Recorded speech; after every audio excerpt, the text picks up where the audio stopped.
Jadi kita Karena bergaul selama ini hmm, ada dua hamba Tuhan itu yang punya penglihatan, itu iblis dua itu mendakwa. Cuman ya itu tadi, dia seolah-olah ngasih bahasa roh itu harus diucap biar iblis setan itu menjauh gitu loh. Agak-agak sanksi juga gitu. Saya bisa ngeliatnya nggak bisa lihat saya. Ya nggak ini, nggak bisa matching itu membuktikan. dengan firman itu. Ya, ya kadang ya itu mencurigakan memang, Pak. Makanya saya sendiri Justru juga kata temanku, ayalah itu masih ecek-ecek itu kata dia itu. Masih itu tuh. Dia udah jauh itu jauh. Udah tinggalin aja tuh ecek-ecek kata dia gitu. jadi kalau indigo itu dia bisa hitam putih, Pak. Jadi kalau orang Kristen punya karunia karismatik atau apapun karismata, Mm-mm. terus indigonya bisa komen, itu berarti kalah power, Pak. Rata-rata begitu. Mm-mm. Jadi Iya iya. sehingga indigo tidak bisa melihat, bahkan mungkin ketakutan gitu. Kalau melihat Iya. atau apa, berusaha ngetes roh yang asli, roh ketuhanan. Harusnya begitu. Karena itu pengalaman dia. Terus dari beberapa spiritual juga dia nggak berani Pak sama saya Pak. Itu yang bikin padahal saya nggak bisa ngeliat. Mereka yang lihat saya bingung jadi ini lihat apa sih dia itu saya lihat saya pikir Ya, yaitu ada dua kemungkinan, roh Tuhan ataupun roh setan gitu. Jadi kalau itu iya roh Tuhan, seharusnya mereka tidak bisa lihat sama sekali. Sejauh ini begitu pengalaman dia tadi. Kalau roh setan, kalau indigo itu tidak bisa nembus, berarti kalah power dia. Sama-sama setan tapi kalah iya. power. Jadi dia indigo katakanlah grade 5 gitu ya. Mungkin Pak Aris grade 6 atau 7 gitu. Jadi dia nggak iso naik, nggak iso tanda petik Iya. menerawang ataupun menyerang. Jadi kalau dia nyantet Pak Aris juga nggak bisa pakai ilmu yang dia Iya. punya. Gitu. Dan prinsipnya begitu. Nah nanti kalau itu ketuhanan itu lebih lebih tinggi lagi. Makanya di Al-Sadik itu salah satu yang saya bahas tadi tentang membedakan roh adalah kita berusaha membedakan roh dengan karunia ataupun dengan pengetahuan kita. Dalam kasus Pak Aris misalnya, indigo tidak bisa menyerang, tidak bisa doing something, melakukan sesuatu. Berarti kan lebih tinggi tingkatannya. Tapi lebih tinggi Iya. tingkatannya ini belum tentu ketuhanan. Gitu. Ini kita harus hati-hati. Di Al-Sadik juga banyak kasus serupa. Gitu.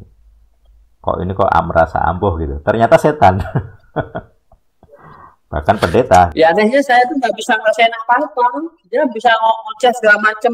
Kamu ini, kamu itu, kamu ini. Oh, saya nggak bisa ngelihat. Karena Gimana? karena Pak Arisnya tidak aktif. Jadi ini tuh biasanya yang disebut warisan leluhur gitu. Jadi dalam warisan leluhur itu ada dua kemungkinan. Kalau manusia yang mewarisi itu aktif, dia akan nyambung gitu. Dia bisa menggunakan, dia bisa melihat, termasuk beragam metode kemampuan ya. Kadang tidak harus melihat, kadang hanya feeling. Nah, feeling ini kayak ramalan gitu ya. Bisa mempengaruhi peristiwa. Nah, itu bentuknya saja yang berbeda, tapi rohnya sebenarnya satu apa ya? Satu sumber gitu. Nah, nanti kalau digunakan untuk pelayanan, itu seakan-akan kerohanian, Pak. Banyak orang tertipu, banyak hamba Tuhan, pendeta tertipu. Iya. Bahkan dulu pernah ada ini. Nah, ini seperti ini, Pak. Ini ada laporan dari Bapak Anjar. Dia emosi sendiri, nah artinya dia kontak roh dengan Pak Aris. Kenapa emang? Dia nulis di chatting, kenapa Kodam ikut reaksi sih, malah laporan emosi sendiri. Nah, Oh, jadi rata-rata kalau ada orang cerita ya kayak mirip-mirip kasus Pak Aris. Nanti kalau ada teman-teman di sini tuh rohnya serupa, itu muncul ada feeling, Pak. Ada ya katakanlah teman ketemu teman lah gitu. Jadi saya biasanya terus yang itu beberapa hamba Tuhan yang di Jakarta nih yang terkenal itu, yang temannya si Dautoni itu juga, si Dautoni itu juga masih kuasa cek-cek tuh katanya. Terus dia juga pakai kuasa yang lain itu, yang temannya itu tuh. Jadi saya kok begitu sih? di sini Pak nggak ada Pak Yusuf ya? Mana Pak Yusuf? Oh, udah keluar ya. Pak Yusuf pernah itu tes power ke Pak Dautoni. Ya, itu juga masih ada gerabah banyak itu Pak. Iya. Belakangnya itu. Memang itu yang ya Pak, salah satu panggilan El Sadik ya itu memang kita nyebut nama enggak apa-apa. Ya faktanya seperti itu ya gitu. Jadi ya sampai temanku bilang itu sama kamu itu nyantet kamu juga nggak bisa itu, udah nggak ini tuh kata dia, udah kalah itu ada cuman ngomong doang kata dia. Situ yang bisa ngelihat, saya nggak bisa lihat, saya bilang gitu. Ya memang ini dunia yang banyak tipu-tipunya. Aneh. Iya. Bahkan ada beberapa yang meniru Kristen dengan karunia-karunia gitu ya. Iya benar Pak. Seperti penyembuhan, jadi dia penyembuhannya Kristen, maksudnya nyebut Yesus, nyebut Yesua, nyebut. Iya, nah itu yang saya lihat itu, jadi dia pakai ilmunya dari agama sebelah, tapi itunya nama Yesus, makanya itu ngecek-ngecek semua tuh kata temanku tuh, itu mau penipu semua tuh katanya.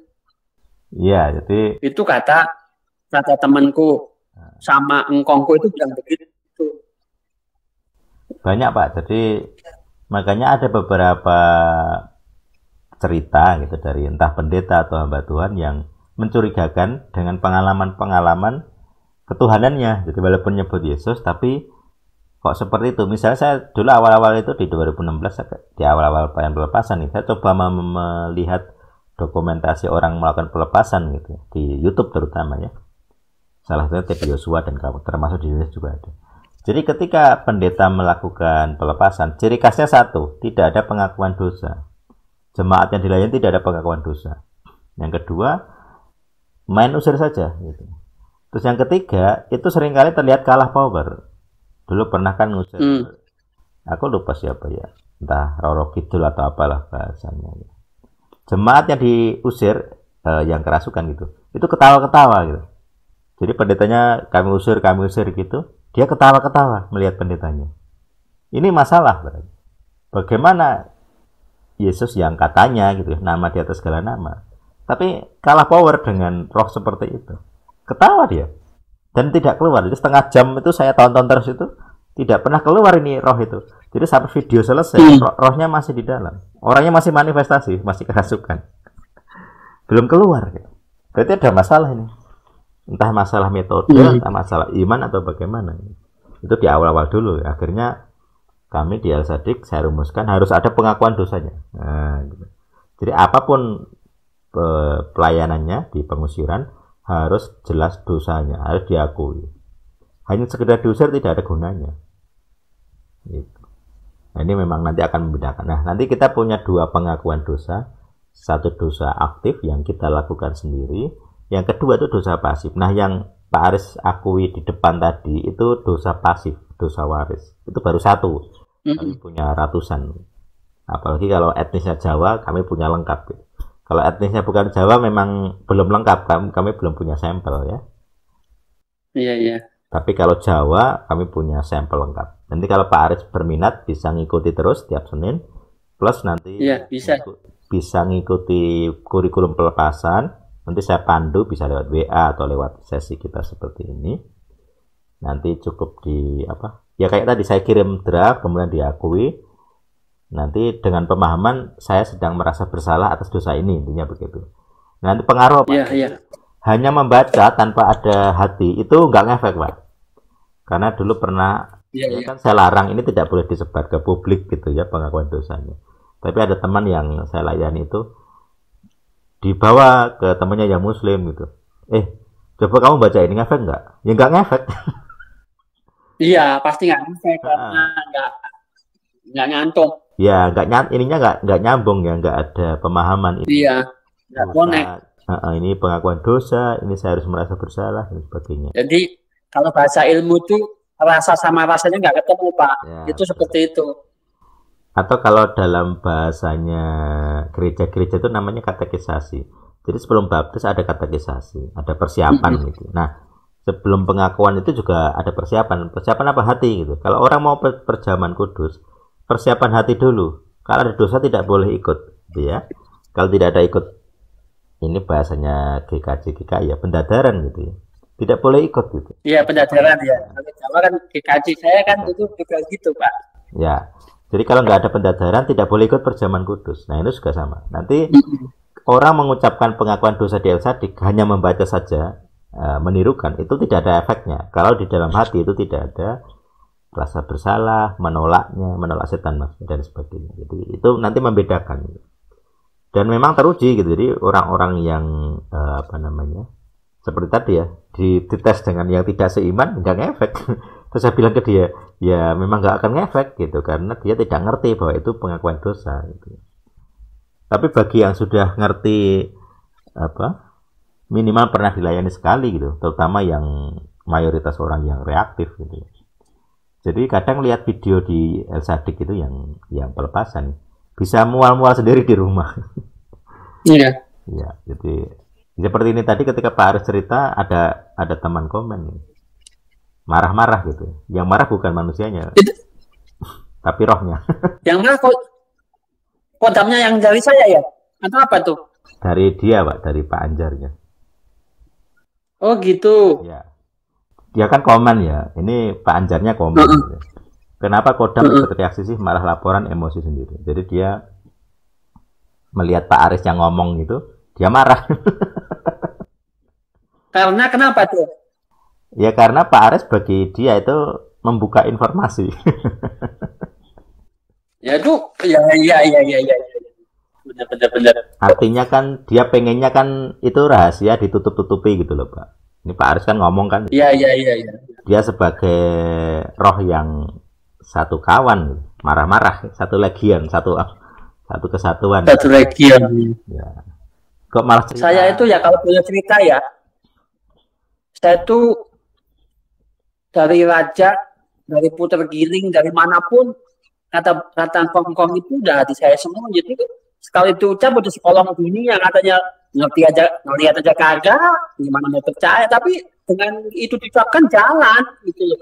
Padahal saya nggak begitu mengimani. Kami punya Pak pengakuan puter giling Pak. Nanti kita tes Pak. Iya puter giling yang ini, yang memang dari Nabi Sulaiman Pak. Iya.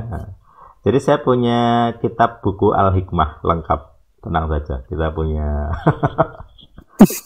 Jadi semua ilmu Al-Hikmah saya punya daftarnya. Bahkan ada pengakuan lengkap ya, mantranya. Nanti kalau bahasanya ilmu itu rajanya aja udah di pantat kita. Emang mau kemana lo setan, itu bahasanya begitu, kata si Ingkong ini nih. Jadi saya merasa saya nggak tahu apa-apa, ya gue bingung aja. Masa sih ngeliat setan aja nggak pernah.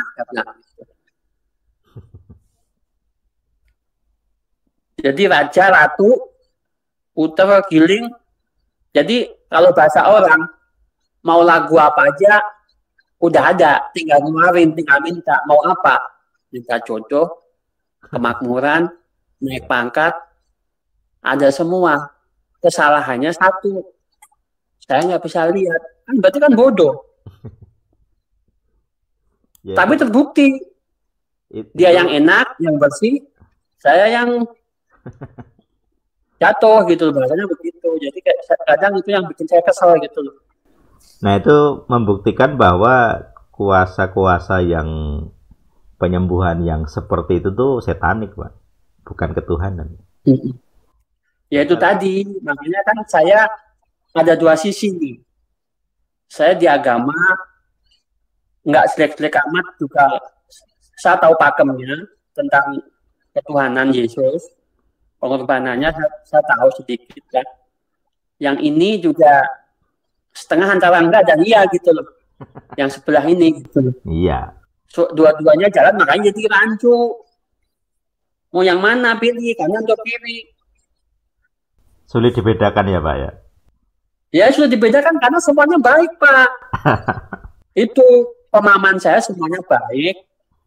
Sampai saya di satu RT itu hampir semuanya pernah saya bantu. Tentang kena santet, tentang apa pokoknya perang dari dukun Kalimantan, dari Banten, dari Jawa Timur, Banyuwangi, Kediri, semuanya udah pernah. Padahal saya nggak pernah melihat. Ya intinya dia kalah gitu loh, baik gitu loh sekarang intinya. Jadi saya tuh nggak kelihatan orang kayak orang Jawa spiritual tuh enggak, saya mah kayak orang culak-culuk. Jadi nggak kelihatan orang tuh punya kemampuan apa, tapi kalau orang yang sama-sama dia bisa melihat, dia hormat. Itu. Cuman saya merasa itu ada sesuatu yang nggak lurus gitu. Makanya saya selama ini mencari yang mana. Yang saya temui semuanya cek-cek semua. Itu sudah ada peran ini Pak, ada peran namanya karunia membedakan roh itu. Jadi walaupun Pak Aris belum paham lengkap pengetahuannya, tapi sudah ada feeling gitu. Ini kayaknya ada masalah. Iya sih, saya ada feeling. Udah feeling. Ada masalah ini gitu aja. Jadi karunia membedakan roh itu ya kira-kira seperti itu. Dulu awalnya saya juga